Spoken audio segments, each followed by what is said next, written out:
Hello, everybody, and welcome to Max Spoilers on Doctor Strange in the Multiverse of Madness from MinnMax. MinnMax is a place about games, friends, and getting better. I'm Ben Hansen, and I'm trying to keep my voice down so I don't wake anybody else in the house up because we're recording this very late. So I'm going to be whispering the entire time, but that's madness in and of itself, isn't it, Ross, the Star Wars guy fun? It's the NPR version of you. Because this seems like a good movie to just have a nice, calm, casual chat about. Ain't that right, Brian Vore? That's right, Jack Handy. Oh, God. Welcome, everybody. Oh, people are watching us live on Twitch. Here's the thing. We're going to spoil the hell out of Doctor Strange in the Multiverse of Madness. If you have not seen this movie, please look away. Look away, please. And if you're watching this on YouTube and you want to unlock the podcast version of this discussion, all of our other episodes of Max Spoilers, all of our interviews, and we have some good ones coming up, all of the deepest dives, and just directly help support our whole thing we got going on over here, all you have to do is just go to your favorite browser, everybody, and just go to patreon.com/MinnMax with 2 N's. Jump in there. You unlock the podcast version of all this stuff, and we appreciate your direct support there. Okay, we just got out of the theater.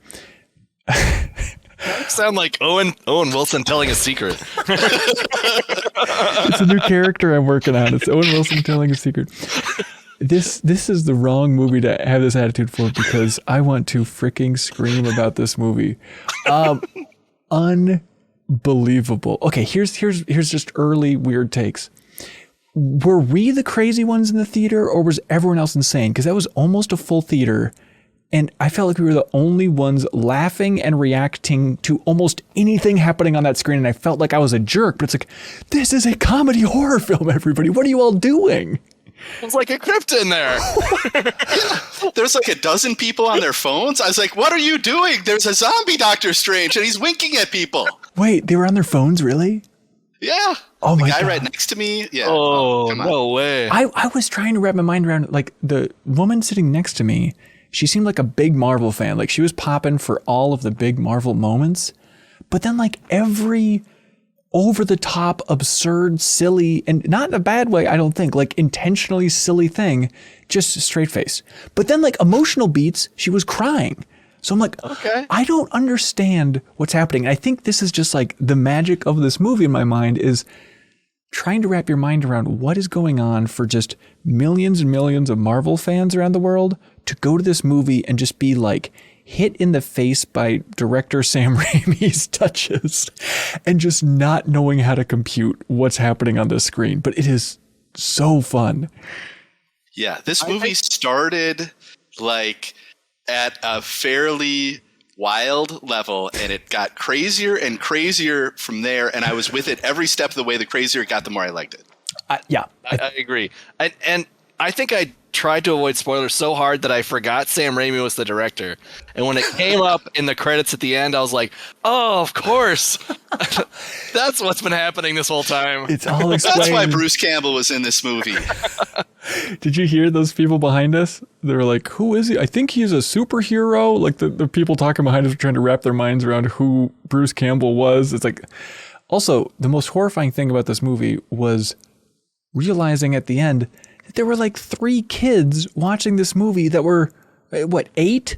How old were those kids? Or younger than Wanda's kids, that's for sure. It seems like. Yes. Because there's like, well, Marvel movie, of course. This movie would have scarred the hell out of me if I saw it as a kid. It's going to be the most horrifying thing, I bet, literally for millions of kids across the world. It's amazing. Yeah, shout out to those 3 kids. Maybe they're on the Twitch chat right now. Hey, you guys out there, let's hear it for the kids. Here we go. Yeah. Oh my God. Well, I think what got me then the right tone for this was in the trailers when we were watching in the beginning. I think the dad from that row was like, when the Thor trailer comes on, he goes, "That's Thor." Yes. I'm like, this is the first Marvel movie you're taking them to? The possible weirdest of them all? Oh my God. It really is the weirdest. And I love the hell of it. Like, I just kept thinking while watching it, like, imagine just seeing Iron Man in the theaters and then somebody saying, surprise, here's a Marvel movie in 2022. Like, can you imagine just the jump that this universe has made? It is so bizarre. I had that thought during Avengers 1. I was like, I cannot believe this is happening. Oh, and there's Thanos? Surely they're not going to pull off Thanos. Yes. And You're going to drop the ball. Yeah. they just kept going. I grew to love this movie throughout it. And then I kept thinking, like, is it just a weird movie that never stops juggling balls, which has some amazing moments, but like as a movie, structurally, it's kind of whatever. Like, I don't think emotionally it really hit me at all. Yet still, by the end of it, I mean, right now I'm in the afterglow, but I'm like, this might be top 5 Marvel for me, man. It's just so freaking absurd. I think the third eye agrees with you. Maybe it hypnotized you at the end. Oh my God. My God, when the third eye pops open after evil Doctor Strange it falls and is impaled, Again, top 3 moment in the movie for me. Again, silence in the theater during that moment. It's like, Yes. what do you think? Three of us going, oh! It's serious. It reminded me of, I know this is controversial, but like the Spider-Man 3 dance stuff, right? Everyone's like, it's so stupid. It's like, yeah, that's the joke. Is it stupid, everybody? Like, you don't have to take it seriously as something cool that Spider-Man's doing. And the idea of like the eye opening, it's like, yeah, Sam Raimi wants you to like laugh at that moment. Like, these are funny horror moments in the end, yet nobody in the theater was reacting that way. Maybe they're all so horrified they couldn't even muster a laugh. This is a good point, though. Like, I feel like if this, who knows what the general reaction is going to be to this movie, but if this came out 15 years ago or whenever Spider-Man 3 came out, don't tell me it's more than 15 years ago. 2007. Yeah. Probably like people would be like, ooh, this movie is real dumb. And they wouldn't like accept, we've been like, I don't know, we've been accustomed to crazier and crazier things happening in Marvel movies. And then this one blows the lid off all of it. I feel like we've been saying this for a long time, but like, I don't know how Marvel can keep going in this direction. This is as absurd you can possibly get with the multiverse stuff, right? Like, I was waiting for this movie to fully seal off multiverses by the end. And I know it gets confusing and Quantumania, they gotta have Kang, but I still honestly can't wrap my mind around the difference between the timeline from like Loki and then the multiverses. I know we talked about 1,000 times in these spoilers, but it's still confusing. But just like, we're done with multiverses, everybody. Like, you cannot top it.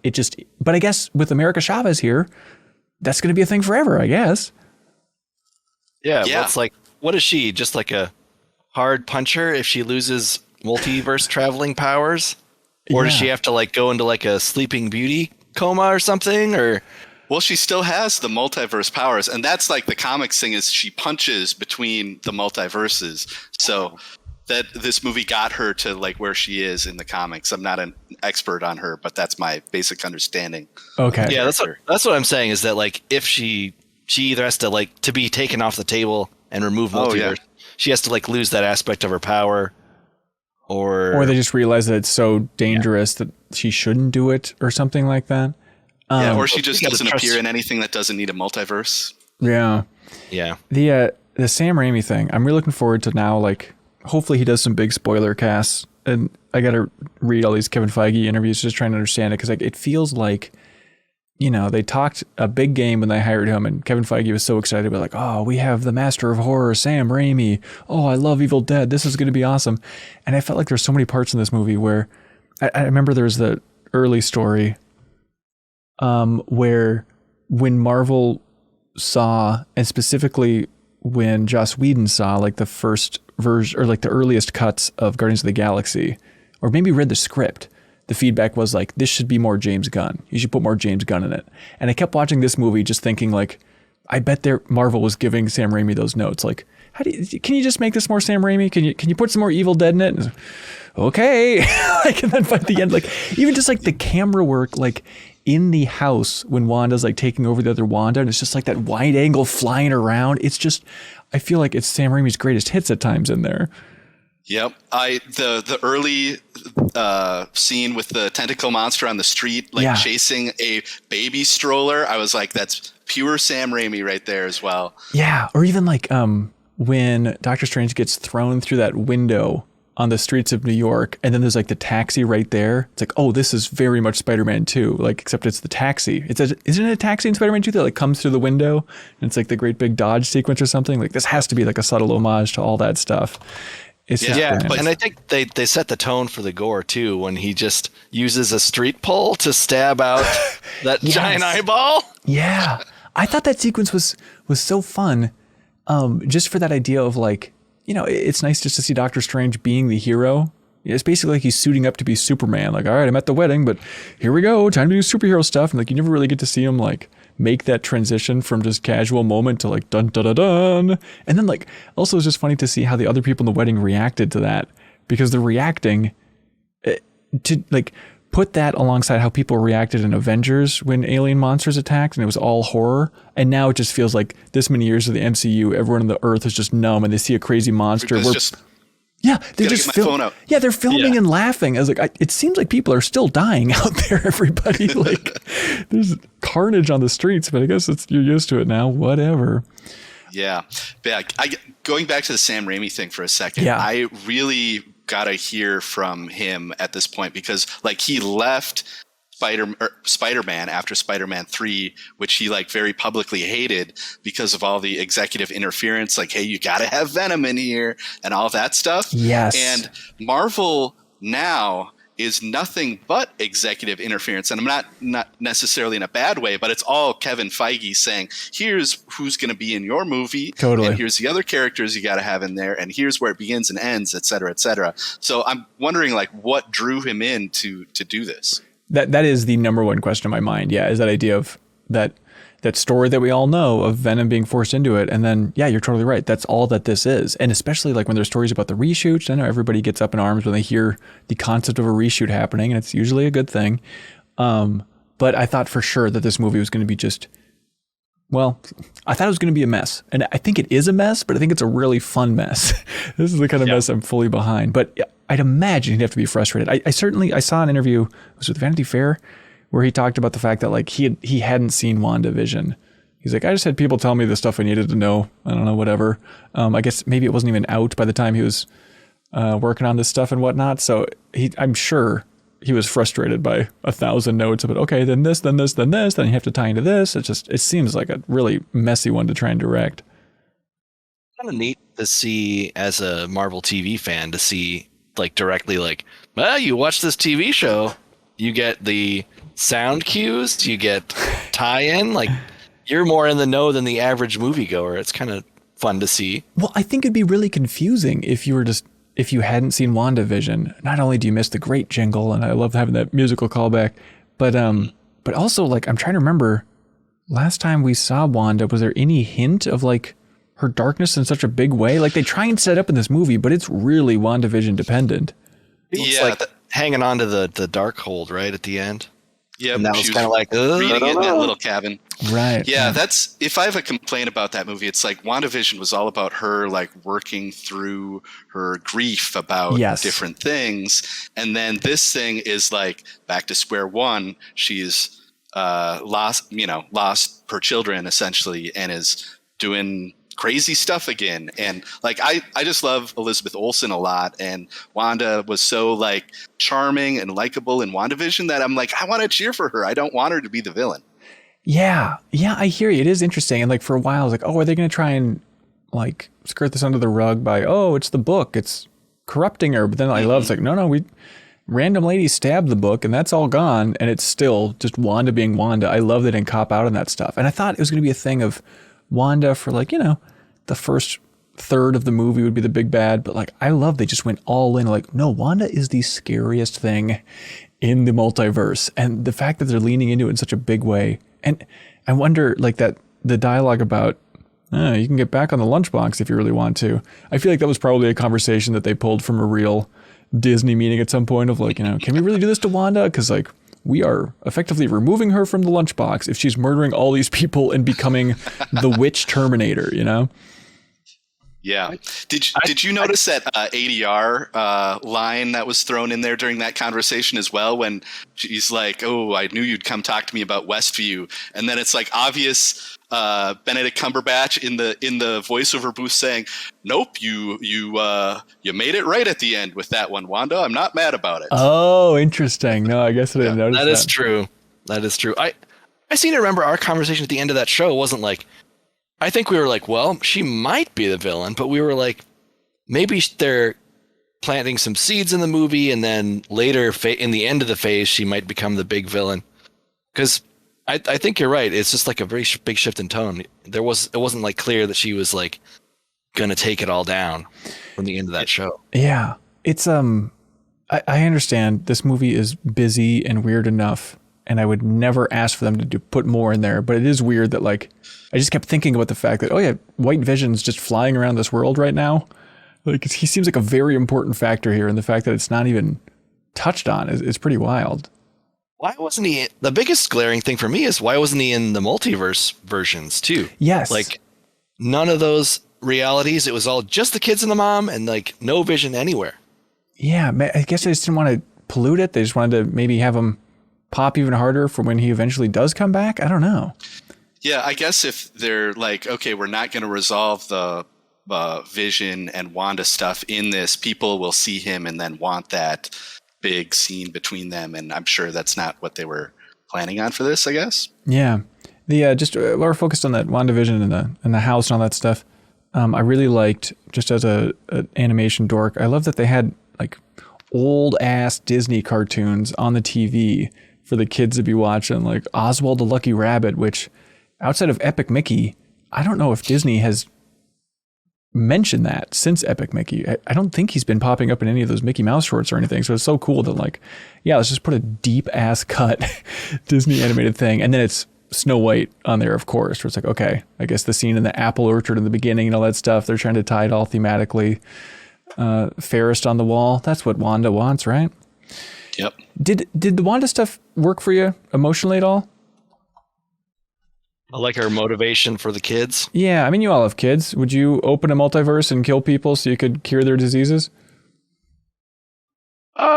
You know, a lot of kid stuff does get me, but I don't know, something about how it was presented really didn't resonate. She just kind of came off as like, oh, you're a maniac immediately. Right. Yeah, same here. I also these days am really sensitive to like kids in peril and stuff like that. But yeah, I didn't get any of that. Maybe because the rest of the surrounding movie was just so bat crap crazy that it's hard to go in the other direction. Yeah, Brian, did you like this movie? I think I did. Okay. I mean, I like weird stuff like Venom 2 and, you know, even Morbius was just like a fun ride, right? Really? Okay. So I would say this is definitely a cut above those. But it's kind of hard coming off like Spider-Man, which was just like so fucking great the whole way. Yeah. You know, any second in the beginning, I'm just like, this is kind of boring and not a good Spider-Man. Like, I guess like to bring him up and everything too. But yeah, it definitely just makes its own place in the universe, stands out. Great to have Raimi's craziness back, and like the part maybe 60 to 70% into the movie. I mean, that makes everything like that. Yeah. That whole sequence was insane. It just hits a certain point of momentum, and then it's like a downhill roller coaster ride from that point on. Yeah. The Spider-Man note, it kind of bummed me out that. This is so specific, and I'm sorry to be so petty, but when they made the joke when America's like, oh, he shoots webs, does he shoot it out of his butt? And they're like, I don't know. It's like, I feel just in the Spider-Man movie, they made that joke about like, oh, does the webbing only come out of your hands? You know, it's just like, we feel like just the last movie, we already made that joke about, yeah, what if webs come out of your butt or some nether region? It's like, okay, but I guess it worked last time. So it's a spider joke. It's a great spider joke. I did like the joke in that cafe. I think it was one of the strongest jokes, and even though it's a weird subtle thing, where everybody was asking Doctor Strange for something, and then the woman came up and like asked for a picture, and he gave like the yes, no, yes. He just did like that quick rapid fire response. Like that was a great, funny little moment. That was great. By the way, did you guys get any? Did your brain have to like translate when they were talking about America? I was like, yes. Wow, they're really concerned about saving the USA. I'm like, oh wait, no, that's a human being. Okay, yes, totally. I just had. I'm calling it right now. Like there was a moment. Calling it right now. I'm so freaking confident. But there's the moment when the zombie Strange at the end. It's like this close up of his face, and he goes, "No, America." And I'm like, okay, that people are going to be clipping that over and over again whenever anything happens in any situation. Yes. Yeah. Also the zombie wink, so good. Maybe my favorite part. I need to go back and watch that again because like it for sure had like over the top comedic sound effect of a wink with it, right? I don't remember. In my mind, that's how it is, but I couldn't tell you. Because the sound effects. Was the last zoom and then another wink, or was it just like a static? Because I'm picturing a full like cartoon zoom wink with like a ding. It's certainly that's the way it felt. Like I love just how the sound effects are so silly. Even just like one of the first big horror sequences with Wanda in the house, like after the first jump scare, it's literally like. You know, the piano, like dong, like it just feels like it's from a horror movie from the 40s or something. I just love how silly and classic it is. And then that music battle, again, silent theater as he's playing the Bob Buell from This Community's opening theme of and battling with music. It's like, this is the silliest thing I've seen in so long in Marvel. And everyone's just politely watching and like, Yeah, the three of us laughing in an otherwise silent crowd. Insane. Absolutely. Yeah, I did not get it. Like, and that's the point where we're trying to like quiet ourselves, right? We're like, yes. Like not fully be mad. Yeah, we don't want to disturb everyone's theater experience during a note battle. And then he's like, my last hope, a harp. And it's like one tiny note flying across. And then like the idea of like that electric guitar at the end and that like triggering him and there's like, his eye opens. What was that? There are like 2 or 3 different parts where like an electric guitar just comes out of nowhere and you're just like, what is this? Is this on purpose? Is this on purpose? Okay, I haven't looked really into it. Who was that at the end? Who is Charlize Theron? What's happening there? Her name was Clea, but I don't know if Ross, you have any auxiliary comics knowledge that. Ooh, you're out of luck on this one. I'm not deep on the Doctor Strange lore from the comics, so I have no idea who that is, but I assume she's a tertiary Doctor Strange character. Okay, here we go. Thanks to IGN.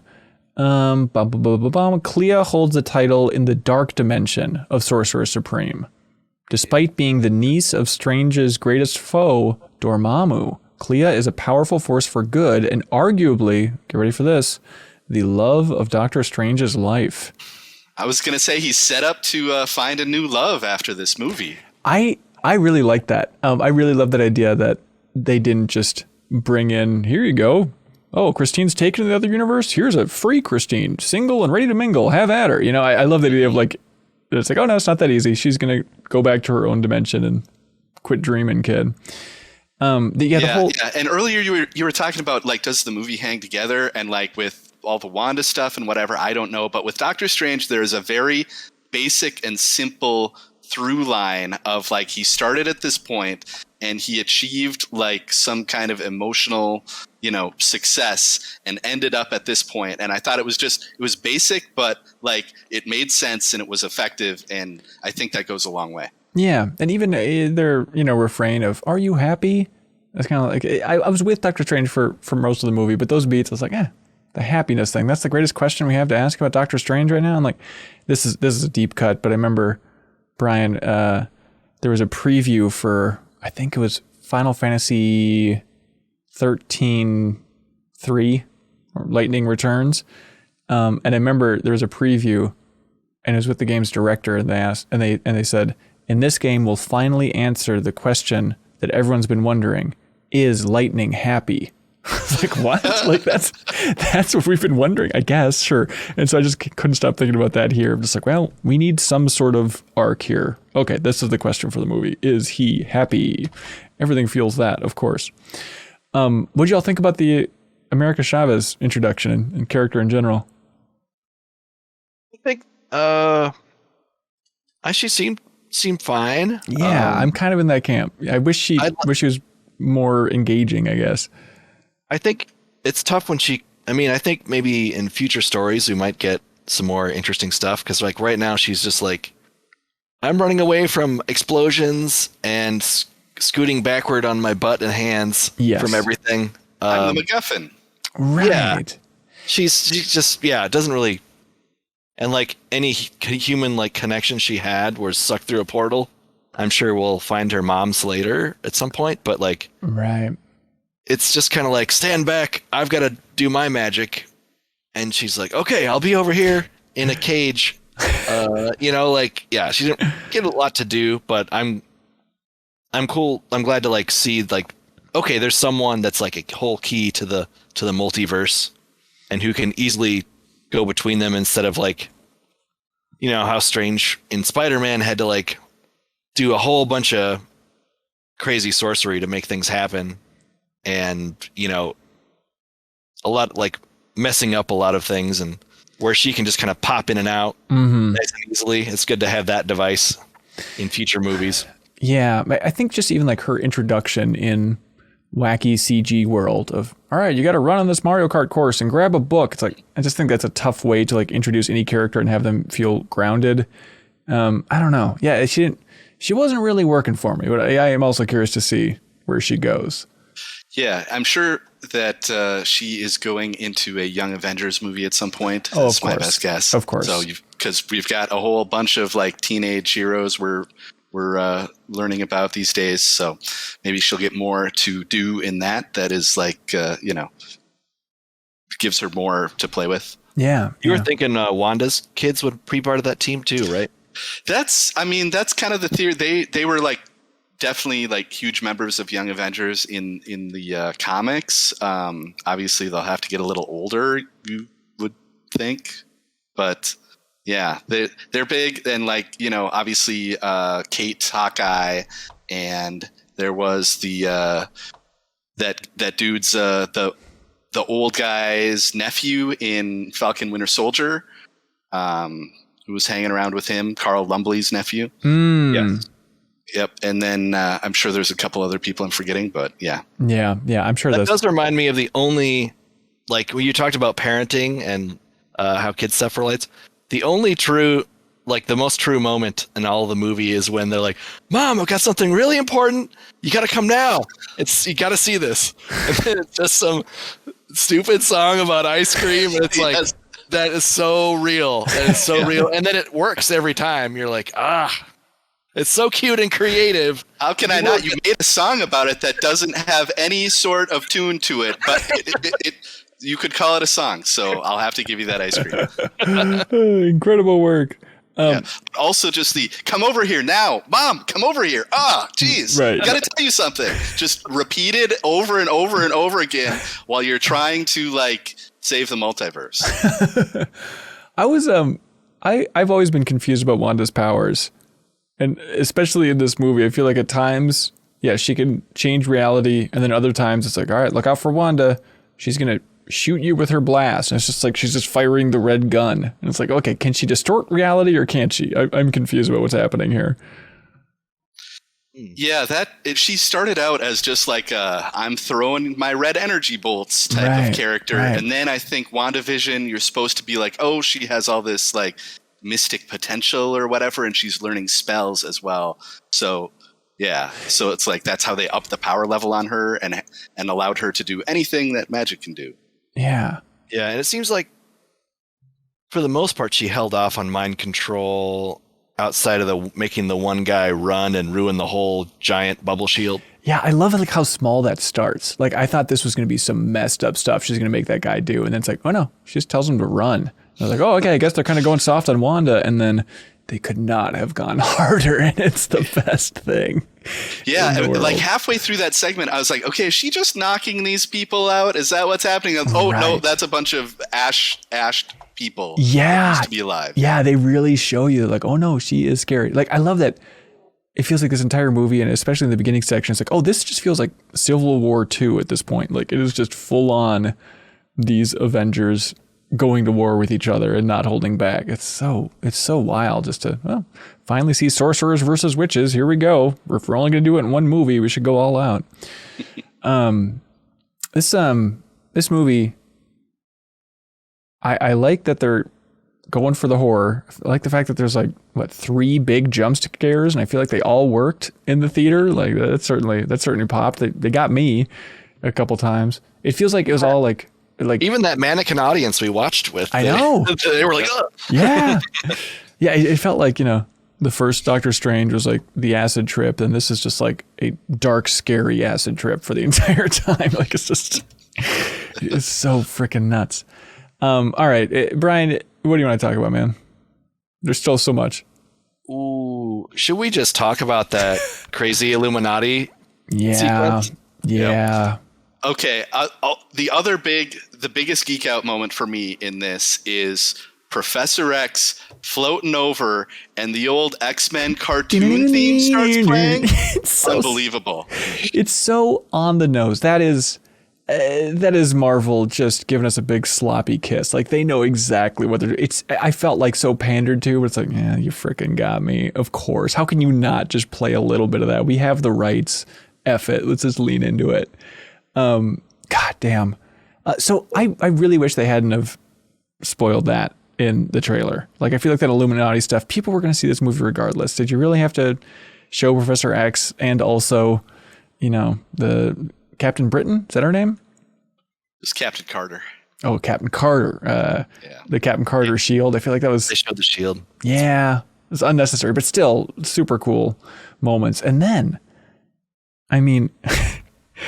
just leaning into it and have John Krasinski finally play Reed Richards.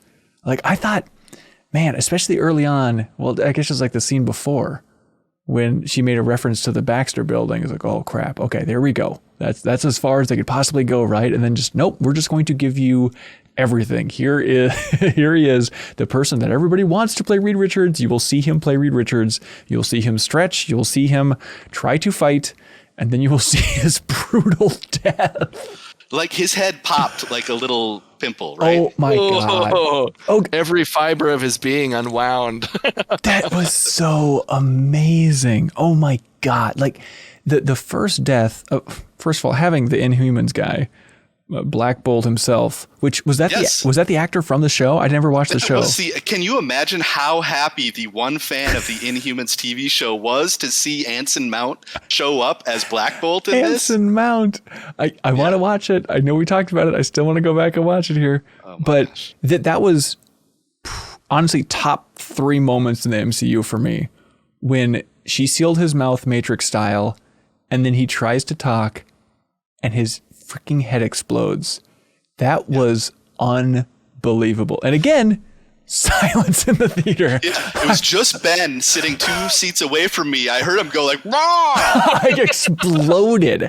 I exploded like that head. Like it was so insane. That is such a fun, silly idea. And then just to be so brutal, like his skull blew out the back of his head. Like his skull was like caved in. It was absurd. It was... Every death was so perfectly thought out, and this is just like that crazy chance to be like, okay, if Wanda was going to kill every superhero, this is our chance. We'll use these kind of funky side versions of characters. I still want John Krasinski to really be Reed Richards.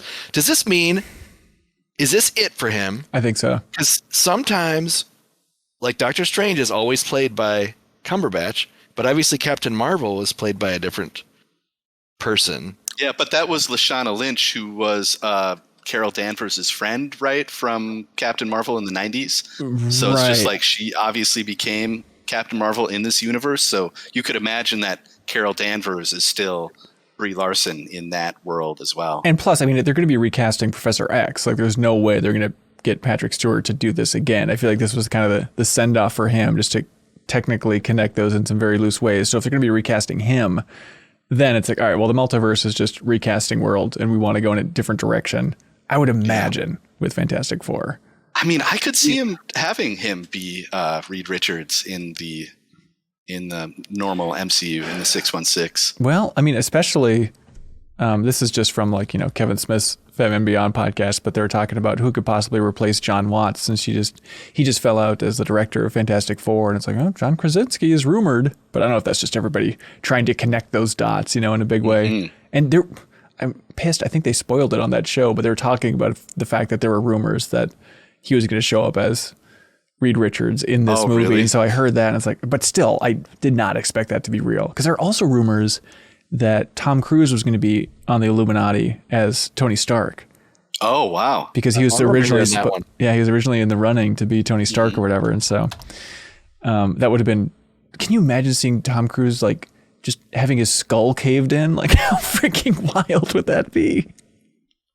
What was that movie where Brad Pitt played somebody that got killed, like a superhero? Deadpool 2. Yeah. Were they just, did they just like throw his face on there and just like get him to sign something? Or was he actually like there? I don't know. That's a good question. Like, maybe he was in a green screen for a bit because he just like gets electrocuted. I still love that joke. Was he the one who fell on the power lines? Yeah. It's such a good joke. But like, if you would have told me that in this movie, Wanda snaps Professor X's neck, I would never have believed you. Like the fact that they brought back Patrick Stewart is amazing. And then the fact that he's there for a bit, he gets to go through in the mind and try and lure the other Wanda out. And then she just comes up out of that cloud and snaps his frickin' neck. That is the most metal thing I've seen in a Marvel movie. It's unbelievable. Yeah. Another huge jump scare. What's that you're cutting out? Oh, another huge jump scare. It was really effective. Yep. Yes. Oh, when she came out of that little hidey hole and stuff. And I like that's like the best Professor X can do. Like, well, if I could get you out of the hole, maybe that would help. It's like, oh, no, buddy. Come on. I'm so old and frail, but I will attempt to pull you through the hole that you can't possibly fit through. Yeah, I don't know. Patrick Stewart, you're like, oh, he's got to be so old now. But he's like fronting the Picard television show. Like, TV is probably one of the hardest things to do. There's so many hours to it. Yeah. I mean, he said Logan was going to be his last X, right? Previously? Right. That is true. So they somehow tempted him to do this. I guess probably it's only a couple days shooting. I thought they were copping out here when he was left with Grogu. What's the other guy's name? The guy who was, who was evil. And then he said, hey, brother. Anyways, what are we talking about? The other Doctor Strange guy, the villain from the first one. Oh, who's Mordo. Mordo, thank you. But it was when it was Mordo and Professor X in that chamber, and then all of a sudden it was just Doctor Strange and Mordo talking. I was like, oh, I guess they only had Patrick Stewart for like one shoot. That seems weird. I wonder where he went. It's weird that they just won't address that again. But then like when he rolled his wheelchair out there again, I was like, oh my God, yes, we'll get to see this brutal death of Professor X. I hopefully I'm not too macabre. I love that they went there. Like the fact that they can still shock people at the MCU is incredible. This many movies in. Oh God. Yeah, I knew it was going to happen, but I was really sad to see Haley Atwell bite the dust. I was like, oh, live action. Well, she's so great. But when she was wearing that jetpack, I was like, is she going to get Boba Fett? Oh, yeah. I before seeing this, I heard that like, oh, TV shows are important. Is one thing I heard about this stuff. And so I did go and watch the Doctor Strange episode of What If, and I watched the Captain Carter episode of What If. And then I kind of skimmed the last episode, which I know is a terrible way to go about it, but I was like running out of time and stuff. And then you went back and watched the Max spoilers on What If? Oh, I need to check that out on MinnMax's YouTube channel. Check it out and the Patreon exclusive podcast feed. But the part I was trying to wrap my mind around is just like, okay, that's weird. And I know it's the multiverse, so it doesn't necessarily mean it's the same thing, but it's weird to think of like, well, we saw the 40s of that universe that Captain Carter was in. And the idea that like that timeline, are we supposed to believe is this timeline where things evolve to the point where it's like crazy 1920s / super future version of New York? I think this is a different version of Captain Carter than was in What If, because I think that version is going to be continuing on into season 2 is my best guess. Okay. So I think this was just another, in this also alternate universe, there was a Captain Carter instead of a Captain America, and apparently she got frozen too, so that she could be in the present. Right. Oh yeah, I guess that's weird. Yeah. I love how cocky they were. We're like, we can handle your little witch. And just, God. And he said, and Doctor Strange says, no genius, when he should have said Sherlock, right? I know. I was right there, everybody. You know, it's got to be one of the takes, and then Marvel maybe got cold feet. Didn't they do that? Didn't they make a Sherlock reference in Infinity War Endgame? Am I nuts? Or did everybody just say that they should because it was the two Sherlocks talking to each other? Maybe that's what it was, as everyone was hoping that they would or something. Okay, another thing that I loved about this movie, and this is where I need people watching us live on Twitch, I need your help for this one, is I love the idea that, I guess now it's Marvel canon, that dreams are just experiences in the multiverse. That is such a huge, weird idea to now have baked into all these movies. So the part I'm trying to think of is, are there dream sequences in other MCU movies? There must be, right? I was trying to think of that, and I couldn't either, but I also had the same reaction. I was like, oh, that's just a major thing to just be like, yeah, dreams, they're the multiverse. Right. Let's see. Marvel dream sequences. Ooh. I'm trying to think. Was the Thor Dark World thing where Thor got his arm chopped off, was that a dream? Ooh, I don't remember. Was that Loki disguised as Thor getting his arm chopped off? Yeah, that was like some crazy Loki illusion, I think. Okay. All right. Okay, what about, the first thing that comes up is Avengers Age of Ultron, all those dream sequences. But those are like the weird nightmares and stuff. But is the idea that those are even from, like, where it's like, okay, I'm scrubbing through it right now, like, yeah, that nightmarish version of like the party in the 40s that Captain America's seeing and stuff, and everybody's fighting, like, is the idea then that was there's some universe where that's actually happening? Yeah, I guess. Look, help us out, people in the comments. I'm very curious. There are a lot of multiverse worlds out there where other Rosses have forgotten to go to college class. Right. I will say that. That didn't happen to me much in this world, but in other worlds happening all the time, apparently, based on my dreams. A lot of multiverses where I have to go to the bathroom, and then I go to the bathroom, but I still need to go to the bathroom, and I just keep peeing forever because I have to go to the bathroom in the real world. Do you guys ever have that? Is that just me? If you pee in a dream, do you pee in real life? I don't. That's the problem. That's the problem. I'm glad I don't, but I don't. That's the problem, because then my body keeps telling me, no, you still have to pee. And so if I go to the bathroom in the dream, I pee for like 45 minutes. I can't get out of the loop. My body doesn't know what to do. Just a raisin by the end. That sequence is going to be so fun. Oh, hang on. Okay, Hyrule is here watching us live and says, Tony Stark dreamed that he'd have a kid, but then that happened in his universe. That's true. That's really interesting. Yeah, that's weird. Yeah. It's going to be fun to watch this movie again, to go through those dimensions during like the big dimension hopping sequence. Like the one where they're paint that they called out, like the animated one, which was kind of shaded. Yeah, I was like, okay, is it going for like the What If style? Not quite. It seems like a kind of different animation style. And I think there was like was there like a black and white animation style as well? Yeah, there were so many different ones, and I was really trying to like snapshot them all. There was like a dinosaur one. Yes. There was there's one where it's like they were inside of a computer. It was like Portal like aesthetic, where it was like white hard lines, white shell and blue light and stuff. Yeah, I think it might have even been another one where it felt like, just like weird grids on the ground and stuff like that. And it's such a silly thing, but that idea of like, oh no, we walk on red lights in this universe. I thought for sure that was going to come back in like a big jokey finale.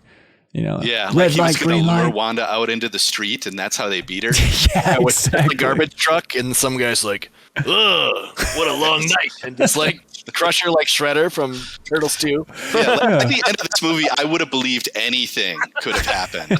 I would have been like, yep, that makes sense with where we've been so far. Yeah. Like after the big death sequence, I was like, well, that's it. Like, this movie has to be all downhill from here. There's no way they can top that, because that is just one of the most bonkers things I've seen in the theater. And then I don't think it quite topped it, but the fact that, like, okay, when he has some line about, okay, I'm going to use the evil big book here, and then he's like, you need to get ready to defend against the forces of hell, or however he phrased it. Yeah. I was like, is this really going to be a thing? And the fact that they leaned into that so hard and like the demons are like crawling out of his eyeballs, like that was so awesome. Yes. And he had like a giant like demon cape and stuff too. Yes. It's so bananas. They're all just like grabbing on, like it's just like all over his face and his shoulders and just using them to fly. At first I thought they were forming a demon surfboard, but a demon cape is also good. That demon surfboard would have been right out for this movie. It would have shattered all reality, I think, at that point. But then, just having Christine then like use like the freaking bazooka. What was that item that she grabbed? Did she explain what it was? Oh yeah, like a pot? I don't know. I was like, been playing so much Elden Ring lately. I was like, one of those exploding pot guys, but it didn't have any arms. Yeah, go back to hell. Lit and Fit has it. Yeah, Souls of the Damned is what he called it. And then the fact that they set that up and then hit it so hard, it is just ridiculous. Oh, it's from the first film, says Cam Final Mix. Thank you. Thank you, Marvel Experts. And what was that line that he said to Wanda? And he was like, this time, even killing me won't kill me or something like that. I wish I could remember. That was a good one for sure. Do we think, I know we shouldn't even consider this, but are we supposed to believe that Wanda died? Man, I have a tough time. Yeah, like there's just no a way. Mountain falling on her, even if it is an evil mountain. It like not only to fall, there was kind of like a explosion of red. I don't know if you saw that. It felt like it was kind of, the tick full of blood finally popping in there. Like, maybe that was it. But there's no way. There's no way. No, especially I think she's a much more popular character these days than she ever has been. Yeah, WandaVision's so good. I was kind of hoping, Brian, you reacted in a big way, and I was totally with you. And I was hoping they're going to stick with it. But when they were in the crazy Nexus place, and then Wanda went back, and then like the Wanda that she took over was left in that other world. Like, I thought that'd be such a cool note, just like leave and just like, we have to think about the fact that lady is just stranded in this weird vortex. But then I guess they felt like being nice and had to show her going back to her little home door there. Yeah, she's like, oh, okay, I'm out of here. And then I was like, is this Wanda even have powers? And she's just like a normal person. Right. It's like, what happened to me? And just stuck in that weird. And that's the Wanda at the end too, right? Because she's got like a scratch on her forehead. Yeah. It's not just another multiverse Wanda. Right. Yeah, nice moment with Wanda getting through to Wanda. And yeah, for people listening, the only thing that we talked about in the theater after the movie was done was that both Ben and I were like, Brian, what did she say at that part? We couldn't understand. Yeah. And the nice thing is we're not insane, Ross, because I looked on Reddit and there was a big thread of people saying, what was that? What did she say? Like, apparently it is just weird and hard to hear. But what was it again, Brian? It was something like know that they are loved. Right. Except it was more like, know that we're loved. Yeah, I could not. It's funny. It's like, you haven't heard, was it like Bane that had to do all those, the retweaked audio in the Batman movie? We usually don't have any trouble understanding or hearing anything in the theater in like modern times, at least, right? Yeah, it is a weird note for sure. Let's see. This movie seemed to fly right by compared to the Batman. Yeah, how long was this one? Yeah, I have no idea what the runtime was, but it felt like 90 minutes. But it's got to be, Marvel movies are always longer than that, right? Maybe 2 hours tops, but this is all a guess. Yeah. We got out of there. You got home by midnight, Hanson. You're the closest. Yeah, here. So what was that? 2 hours, 12 minutes. 2 hours, 6 minutes is what Google says. Yeah. 2:12. Yeah, it really did fly by. And like, especially normally the big CG battles and all that stuff don't really do it for me in Marvel movies and stuff. But the fact that like this movie opens with it and then the entire thing is CG, like it is stunning that I didn't get sick of CG action by the end of it. But I guess it's also just part of it being always unpredictable. Like, okay, I don't really understand their powers. I don't know if anybody understands their powers. I don't know what anybody can do here. Wong is always confusing. That's the magic of magic. You can make any rules you want. Right. I guess so. Yeah, that's all fine. You can make Bruce Campbell just punch himself repeatedly as the big Pizza Papa, which is a very good name for that character. Pizza Papa always gets paid. And like Game Informer got to do an interview with Bruce Campbell not too long ago talking about the Evil Dead game. And they asked him in it if he was going to be in this movie, and he did a very good job of lying and saying no. And so hats off to him. Better than Andrew Garfield did? Yes, he did not melt immediately like Andrew Garfield. I love the fact that that was hidden. Yeah, he stood up to the hot lights of Game Informer interrogation. No one's done it, yeah. Here's the dumbest complaint I can have about this movie that I enjoyed a hell of a lot. Am I the only one that thinks that just Doctor Strange just kind of looks dumb? And I'm not talking about Benedict Cumberbatch. He's a interesting looking guy. I'm not trying to attack him physically, but just like the jet black hair with like the white stripes. I know that's his look from the comics, but it's just stupid looking, right?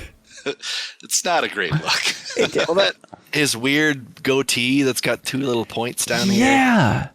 What's interesting too is like they have to go really hard on an evil version of Doctor Strange because the normal one has a goatee already. Well, that's why I got to go the third eye. They just did the big central point, the Jim the Anvil Neidhart point on the evil one. Yeah. Did you all think that that it was going to be the Stephen Strange from What If, based on the trailers and stuff? I think we saw him in the trailer, so you're like, oh, What If pays off once again. Right. Even like that statue of him outside. I felt like the collar there it looked more like the What If Doctor Strange collar. Mm-hmm. But yeah, I guess not. I don't know. No, I don't think so. Yeah. You guys have any other thoughts? Any other beats we hit or that we missed for the movie? There's going to be 20 things where like, why did we never talked about this crazy part? Yeah. But there was just like one after another.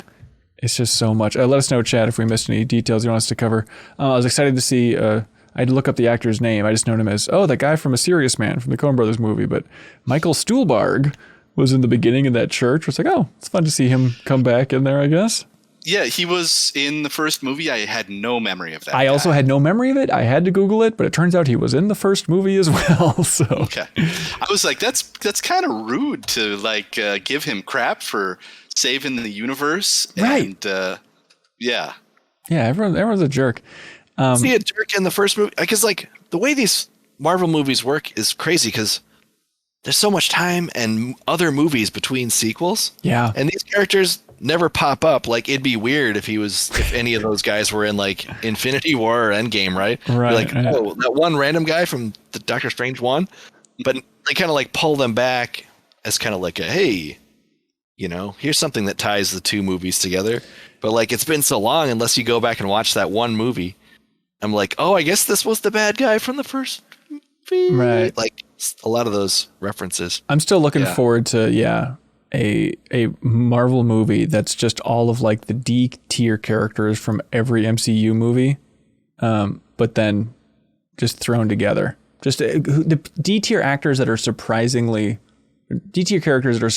big actors. I feel like the MCU could cobble that together at this point. Just to be like, yeah, that's right. They were technically in there. Oh, that's right. Matt Damon's Loki. Okay. Like, let's just get all those weird oddities that technically happened in this world. Yeah. Put up in a Christmas special on Disney Plus. Why not? Yeah, exactly. Marvel's version of the Suicide Squad, right? It's exactly it. That's it. Yes. Okay. The other big thing with this film, how about that Avatar trailer, huh? Way of the Water. Yeah. What was it from that trailer? The line, "Our family is a fortress." Hell yeah, our family is a fortress. Very bizarre. Yep. And then in Doctor Strange, they go, "Let's fortify this fortress," or whatever. Yes, exactly. And I was like, ooh, synergy. Like a family. It's the whole Disney empire now. It was the most beautiful Avatar moment, and I'm a big Avatar defender. Keep in mind, but it was like the most beautiful moment where I don't know if you heard it. And I'm pretty sure I heard it. Don't make me think I'm imagining this. But when the Avatar trailer was rolling, those kids behind us that were scarred for life from the movie, they said, "What is this?" Didn't they? Did you hear them say that? They were not old enough. Yeah. They were not born when that first movie came out. But at the same time, I think that's cool that like that popped hard enough on the screen for them to be like, this is intriguing. Like just that imagery apparently works even for kids if they have no context for that original movie. And yeah, I feel like people give Avatar way too much crap all the time where it's like, hey, it's a cool sci-fi movie. I don't know why it has to be the punching bag of society. The fact that oh, boo-hoo, someone's spending hundreds of millions of dollars to make a crazy sci-fi world, and it's James Cameron. Like, I don't know why that needs to be number one villain and number one thing to make fun of, but I thought that looked so good visually. Like all those close-ups, like the lighting of all those characters going through the water, going through the woods, like, it just looked unbelievable. Yeah, so much swimming. Yeah, all the water effects. I'm like, the whole time I'm just like, is any of this real or is it all just perfect CG? Yeah, I guess. Obviously, I don't think there's blue avatars in real life, but like all the background. Did they grow some Navis for this? Yeah. Well, it just confusing. That's why the sequel took so long, because they had to introduce the species to Earth. I was confused. I gotta watch it online here, but yeah, that idea of there was was one of their kids a human then, wearing like the mask or something, and then there's like another guy. There's a human in like the big exoskeleton suit that was like super tall. It's really weird stuff happening there. Yeah, I was like, I don't recognize any of these characters, and I'm not sure if I would, because it's been a long time. Yeah, weird times. I think a lot of the big actors like Sigourney Weaver are back, like the big human characters. Mm-hmm. So it's interesting that they didn't show them, but I guess like people will be like, look, we've seen humans. Let's make this all Navi all the time. Oh man, do you all remember, and I know you can't forget, the presidential candidate, was it Marianne Williams? Is that her name? The one who everyone was just like, oh, she likes crystals. She's dumb. Remember? Oh, sure. Williamson. Yeah. Hang on. Candidate. Was that her name? Anyways, the point is, she has a podcast. Yeah, Marianne Williamson. She has a podcast, and James Cameron was on it. And she just gushed about how much she loves Avatar to James Cameron. And like I heard about it, I was like, oh, I'm interested in this. I'm curious to hear like a super defender of Avatar. It's batty. Like I know she has some interesting tastes and she's a little nutty around the edges, but like that was the wildest thing, is just to hear this person like treat Avatar like it's the Holy Bible. I was like, what is this? I was a defender, but holy cow. So you can check that out if you're interested. All right. I think that's it for Doctor Strange and the Multiverse of Madness. I'm looking forward to recording another Max Spoilers where I scream about it out loud and stop this whole whispering tone and all this stuff. You can just re-record all of your dialogue just tomorrow. Yeah. Next time, let's do it in the studio, and you can make us some pizza balls. Oh, my stomach's rumbling for some pizza balls right now. Thank you so much for watching and listening. We always appreciate it if you subscribe to this YouTube channel, or if you unlock the podcast version of all of our other Max Spoilers and Deepest Dives and early access to the MinnMax show and a ton of other benefits. You can compete in Trivia Tower. I can't even list all the benefits you would get if you had just had the gall to type in patreon.com/MinnMax with 2 N's. Just check out the site. It's a beautiful site. Ross. I love the late night flea. Late night flea. Ross, thanks for being here, dude. Hey, thanks for going to the movie. It was a great time. Absolutely. Oh, XBays is watching on Twitch and asked about Moon Knight. I think we'll talk about Moon Knight on Party Chat. Obviously, you guys are welcome to join for that on Monday if you want to, but that's our Patreon exclusive podcast. This is a good place to talk about it, but I finished off and I really liked it. Hey, Brian Vore, thanks for being here, dude. Thanks for having me. It's always a good time. Always a good time. All right. Thanks so much, folks. We'll see you next time. Bye. Bye. Goodbye. Goodbye. Did you know that you can more than double the amount of podcasts from MinnMax every single week by supporting us at the $5 tier on Patreon? You don't have to listen through the browser or anything dumb like that. You'll get access to a private RSS feed if you support us on Patreon. You put it in your favorite podcast app, and then bam, you can listen to our weekly bonus podcast, Party Chat, the podcast versions of the Deepest Dives, MinnMax interviews, Max Spoilers, and you get the MinnMax Show podcast a day earlier than everybody else. So please help support independent games media. Head over to patreon.com/MinnMax with 2 N's.